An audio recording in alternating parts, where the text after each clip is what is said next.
Hello student, তোমরা যেটা ক্যালকাটা ইউনিভার্সিটির আন্ডারে থার্ড সেমিস্টারের ছাত্রছাত্রী আছো এবং তোমাদের রাষ্ট্রবিজ্ঞান সাবজেক্টে অনার্স আছে, তোমাদের জন্য আজকের ক্লাসটা খুবই গুরুত্বপূর্ণ। তোমাদের থার্ড সেমিস্টারে প্রথম যে পেপারটি পড়তে হবে ডিএসসিসি 3 পেপার, অর্থাৎ পেপারটির নাম political theory approach and debate. এই পেপারের 100% কমনযোগ্য সাজেশন নিয়ে আজকে ক্লাসে আলোচনা করব। এবং তোমরা যারা ইংলিশ ভার্সনের স্টুডেন্ট আছো, তোমরাও আজকে ক্লাসটা দেখো, কারণ সাজেশনটা ইংলিশেও থাকছে। এবারে প্রথমে তোমাদের কোয়েশ্চেন প্যাটার্নটা একবার মনে করিয়ে দিই। তোমাদের 75 মার্কসের পরীক্ষা হবে এবং সেক্ষেত্রে 3 ধরনের প্রশ্ন তোমাদের পরীক্ষায় অ্যান্সার করতে হয়।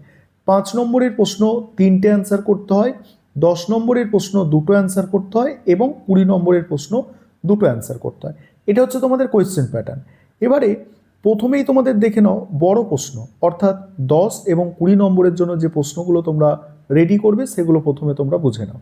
আর যেগুলো দেখছো স্টার চিহ্ন দেওয়া আছে, মানে এই প্রশ্নগুলো হচ্ছে অধিক গুরুত্বপূর্ণ, তাই সাজেশনে সেগুলো স্টার দিয়ে চিহ্নিত করা হয়েছে। মডিউল 1 থেকে বড় প্রশ্ন তোমরা তৈরি করবে। প্রথম প্রশ্ন হচ্ছে ডেভিড ইস্টনের ব্যবস্থা জ্ঞাপক দৃষ্টিভঙ্গি আলোচনা করো। দ্বিতীয় প্রশ্ন অ্যালমন্ডের কাঠামো কার্যগত দৃষ্টিভঙ্গি আলোচনা করো। 3 নম্বর প্রশ্ন রাষ্ট্রবিজ্ঞানে আচরণবাদী দৃষ্টিভঙ্গির মূল বৈশিষ্ট্য ও গুরুত্ব আলোচনা করো, একে কেন পদ্ধতিগত বিপ্লব বলা হয়। এবং প্রতিটা প্রশ্ন তোমরা যারা ইংলিশ ভার্সনের স্টুডেন্ট আছো তোমরা দেখো, প্রতিটা প্রশ্ন কিন্তু ইংলিশেও লেখা আছে বাংলার নিচে নিচে। পরের প্রশ্ন নয়া উদারনীতিবাদের মূল বৈশিষ্ট্যগুলি আলোচনা করো, সমকালীন রাজনীতিতে এর প্রাসঙ্গিকতা কী। নেক্সট, সামাজিক কল্যাণকামী রাষ্ট্র সম্পর্কে বিস্তারিত আলোচনা করো। নেক্সট হচ্ছে দেখো আইনি প্রাতিষ্ঠানিক দৃষ্টিভঙ্গির বৈশিষ্ট্য ও সীমাবদ্ধতা আলোচনা করো। তোমাদের কোয়েশ্চেন পেপারে টোটাল 4টে প্রশ্ন দেওয়া থাকে মডিউল 1 থেকে বড় প্রশ্ন হিসাবে, অর্থাৎ 2টো 10 এবং 2টো 20 নম্বরের প্রশ্ন দেওয়া থাকে। আমি সেখানে এক্সট্রা 2টো প্রশ্ন দিয়েছি, অর্থাৎ 6টা প্রশ্ন দিয়েছি। এই 6টা প্রশ্নের মধ্যে থেকে কোনো প্রশ্ন স্কিপ করা যাবে না, বিশেষ করে প্রথম 5টা প্রশ্ন পড়তেই হবে। এবারে মডিউল 1 থেকে 5 নম্বরের প্রশ্ন দেখে নেবে। তার আগে বলি বিগত বছরের যে প্রশ্নপত্র সেটাও তোমাদের আমি দেখাবো। তোমাদের 2023 সাল থেকে সিসিএফ সিলেবাসে প্রথম পরীক্ষা শুরু হয়েছে এবং 2023 সালে ফার্স্ট সেমিস্টারের পরীক্ষা হয়েছিল এবং 2024 সালে গিয়ে মানে থার্ড সেমিস্টারের পরীক্ষা হলো। 2024 সালে থার্ড সেমিস্টারের পরীক্ষা হলো, তাই 2024 সালের প্রশ্নপত্র দেখাবো এবং সেখান থেকে কোন প্রশ্নগুলো তোমরা বাদ দেবে। তোমাদের সিলেবাসে দেখলে তো বুঝতে পারবে যে বড় প্রশ্ন যেগুলো এসেছে সেগুলো আর বড় প্রশ্ন আসার সম্ভাবনা নেই। কোন প্রশ্নগুলো বাদ দেবে সেই কোয়েশ্চেন পেপার থেকে, কোন প্রশ্নগুলো সেই কোয়েশ্চেন পেপার থেকে নেবে সেটাও আমি শেষে আলোচনা করে দেব। প্রথমে সাজেশনটা বোঝো। 5 নম্বরের প্রশ্ন দেখো, র্যাডিক্যাল নারীবাদীরা, এগুলো টিকা আকারে তৈরি করতে হবে। র্যাডিক্যাল নারীবাদ বা নারীবাদ কি, ঠিক আছে। উদারনীতিবাদের মূল নীতিসমূহ, উত্তর আচরণবাদ, উত্তর উপনিবেশবাদ দৃষ্টিভঙ্গির মূল কথা। নেক্সট আছে পিতৃতন্ত্রের ধারণা, নীতিমানবাচক দৃষ্টিভঙ্গির সীমাবদ্ধতা। এই 6টা হচ্ছে মোস্ট ইম্পর্টেন্ট এবং অতিরিক্ত 2টি প্রশ্ন দেওয়া আছে, দেখে নিতে পারো। এবারে মডিউল 2 থেকে বড় প্রশ্ন, অর্থাৎ 10 নম্বর এবং 20 নম্বরের প্রশ্ন যেগুলো তোমরা তৈরি করবে। দেখো প্রথম প্রশ্ন আছে বিপ্লব সম্পর্কে লেনিন ও মাও জেদংয়ের তত্ত্বের তুলনামূলক আলোচনা করো। দ্বিতীয় প্রশ্ন আছে মার্ক্সীয় দ্বান্দ্বিক বস্তুবাদের তত্ত্বটি বিস্তারিত আলোচনা করো। 3 নম্বর প্রশ্ন মার্ক্সীয় তত্ত্বে বিচ্ছিন্নতার ধারণাটি ব্যাখ্যা করো। মোস্ট ইম্পর্টেন্ট প্রশ্নগুলো প্রথমের দিকে সাজেশনে রাখা হয়েছে। তারপরে মার্ক্সের উদ্বৃত্ত মূল্যের তত্ত্ব, এটা 10 নম্বরে আসতে পারে, 20 নম্বরে আসার সম্ভাবনা একটু কম আছে। তারপরে গামসির আধিপত্যের তত্ত্বটি আলোচনা করো। নেক্সট রাষ্ট্রের আপেক্ষিক স্বাতন্ত্রতা বিষয়ে মার্ক্সের দৃষ্টিভঙ্গি আলোচনা করো। নেক্সট লেনিনের পার্টি বা গণতন্ত্রের কেন্দ্রিকতা আলোচনা করো। এইগুলো হচ্ছে বড় প্রশ্ন আকারে তোমাদের এখানে দেওয়া হয়েছে।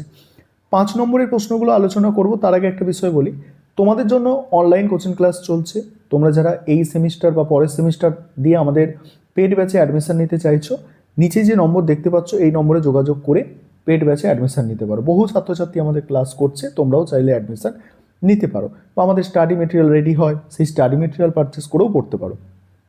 তারপর 5 নম্বরের প্রশ্ন কি ঐতিহাসিক বস্তুবাদ, শ্রেণী সংগ্রাম, তারপর গ্রামসির পুরো সমাজ বা সুশীল সমাজ, লেনিন রোজা লুক্সেমবার্গের বিতর্কের মূল বিষয়, তারপর ভিত্তি উপরিষদের সম্পর্ক।